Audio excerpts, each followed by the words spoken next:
And to honor SPB Garu, we would like to call on stage Chiranjeevi Garu, Suhasini Maniratnam Garu, Taman G.V. Prakash Garu. And can we invite SP Charan Garu on stage?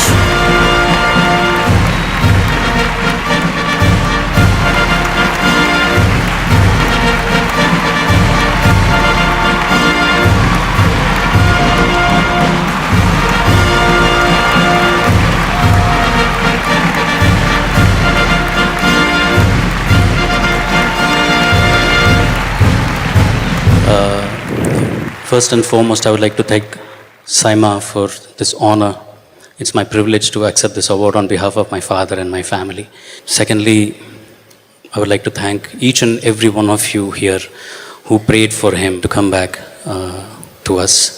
It was unfortunate. I would call it was his decision to leave this world once he realized that he would not be able to sing any further, even if he had come back. So I would like to thank you all. This is for you, Dad.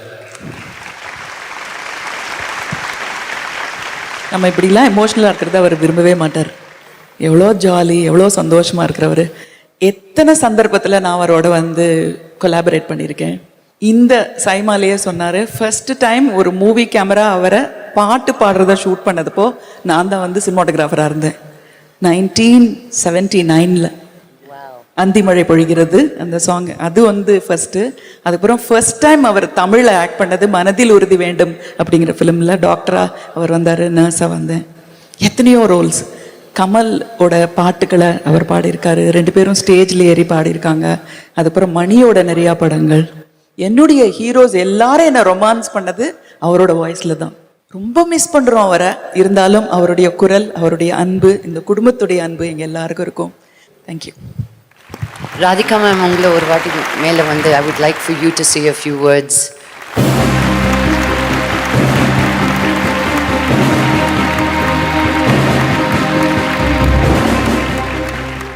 எல்லாருக்கும் வணக்கம். இங்கே அவருடைய குரல் கேட்டோடனே நாங்கள் எல்லாரும் அங்கே உட்காந்து ரொம்ப ரசிச்சுக்கிட்டு இருந்தோம். I had the greatest pleasure of working with him in கேளடி கண்மணி. அவர் ரொம்ப சர்வசாதாரணமாக அந்த பாட்டை பாடிட்டு அது வந்து இன்னும் கொஞ்சம் பெட்டராக பண்ணியிருக்கலாம். அப்போ நான் சொன்னேன், நீங்கள் உண்மையிலேயே மூச்சு விடாமல் பண்ணீங்க, அதெல்லாம் நான் உனக்கு சொல்ல முடியாது அப்படின்னாரு. So we all remember him fondly with so much of love. His voice lives in our heart and will always be in our heart. Thank you. And அவர் ரொம்ப காமெடியாகவும் பேசுவாருன்றதுக்கு நான் 2 இடத்துல உதாரணமாக பார்த்துருக்கேன். அதை ஒரு வாட்டி அவரோட ஷோக்காக போயிருந்த ஸ்டேஜ் ஷோக்கு, லைவ் ஷோக்கு, மண்ணில் இந்த காதல் என்ற சாங்கை வந்து நான் வந்து அந்த மூச்சு விடாத பாடுற அந்த இடத்த மட்டும் நான் சும்மா லிரிக்கை ஞாபகம் வச்சுக்காம நம்பரை வச்சு பாடி அவர்கிட்ட காமிச்ச சார்கிட்ட. அது எப்படின்னா வந்து இப்போ 32, 33, 34, 35, 36ன்ற மாதிரி பாடி காமிச்சேன். ஃபுல்லாக பார்த்தாரு. பார்த்து முடிச்சுட்டு என்னை பார்த்துட்டு, இனிமேல் இந்த மாதிரிலாம் பண்ணாத அப்படின்ட்டாரு. ஸோ ரொம்ப நகைச்சுவையாகவும் பேசக்கூடியவர்ன்றதை இந்த இடத்துல ஒரு இடத்துல சொல்கிறேன், அவ்வளோதான். அண்டு ஜிவி என்னோட இசையிலையும் வந்து நிறையா பாட்டு பாடியிருக்காரு. அதுலேயும் ஒரு முக்கியமான விஷயம், சரண் சாரும் அண்டு எஸ்பிபி சார் சேர்ந்து பாடியிருக்காங்க. ஸோ அதை பற்றி அது வந்து ரொம்ப திடீர்னு எடுத்த டிசிஷன் அது. ஃபஸ்ட்டு சார் வந்து ஆடுகளம்ல ஐயோ நெஞ்சு அலைதடி சாங் வந்து பாடிட்டாங்க. அப்புறம் லிரிக் சேஞ்ச் வந்து வெற்றிமாறன் பண்ணியிருந்தார். தென் திருப்பி அவரை கூப்பிடுறதுக்கு வந்து யோசிச்சுக்கிட்டே இருந்தோம். ஏன்னா ஒரு ஃபுல் சரணம் வந்து திருப்பி எடுக்கணும் அப்படின்லாம் வந்து போயிட்டு இருந்தது. தென் வீவர் லைக் என்ன செய்யறதுன்னு தெரியாமல் முழிச்சிட்டு இருந்தோம். ஏன்னா ஃபஸ்ட்டே அவர் என்ன சொன்னார்னா, சாங் நான் டியூன் கொடுத்த உடனே ஃபஸ்ட் நீ ஒரு வேர்ஷன் நீ பாடி அனுப்பு அப்படின்னு சொல்லி நான் பாடி ஒரு ட்ராக் பாடி அனுப்பிச்சிருந்தேன். ஃபுல்லாக ப்ராக்டிஸ் பண்ணிட்டு வந்து பாடினாங்க. தென் இப்போ திருப்பி கூப்பிடுறது என்ன செய்யறது அப்படின்னு தெரியல, முழிச்சிட்டே இருந்தோம். அப்போ நான் வெற்றி கிட்ட சொன்னேன், சரணை கூப்பிடுவோமா, சரண் கூப்பிட்டு நான் டிடி மாதிரி எடுத்துடுறேன், லெஃப்ட் ரைட்டில் வச்சுக்கலாம், இட் வில் சவுண்ட். அண்ட் தனுஷ்க்கும் இட்ல என்ன சொல்கிறது, he wanted a younger version of SPB sir மாதிரி கேட்டார். ஸோ ஐ தாட் நல்லா இருக்கும். ஆல்மோஸ்ட் அவருக்கு very very similar texture and a voice both of them have. So நான் வந்து 2 வாய்ஸும் எடுத்து ரெக்கார்ட் பண்ணேன். அந்த சாங் பெரிய ஹிட் ஆச்சு. அதுக்கு வந்து ஒரு ஸ்டேஜில் he got an award with Charan. So நான் அந்த ஸ்டேஜ் போயிருந்தேன். I am so thankful. நான் என் பையனோட ஒரு சாங் பாடி அதில் எனக்கு அவார்டு கிடச்சது. It's such a big memory for me அப்படி சொன்னார்.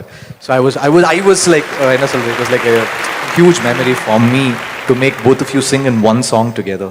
That was ஐயையோ நெஞ்சு அலையுதடி, ஆகாயம் இப்போ அலையுதடி, என் வீட்டில் மின்னல் ஒளியுதடி, என் மேலா புளியுதடி, உன்னை பார்த்த அந்த நிமிஷம் உறைஞ்சு போச்சு, நகரவே இல்லை, தின்ன சோறும் சிரிக்கவே இல்லை, புலம்புறேன் நானே. ஓ வாசம் அடிக்கிற காத்து என் கூட நடக்கிறதே, என் சேவ கூற சத்தம் உன் பேரா கேட்கிறதே. தேங்க்யூ.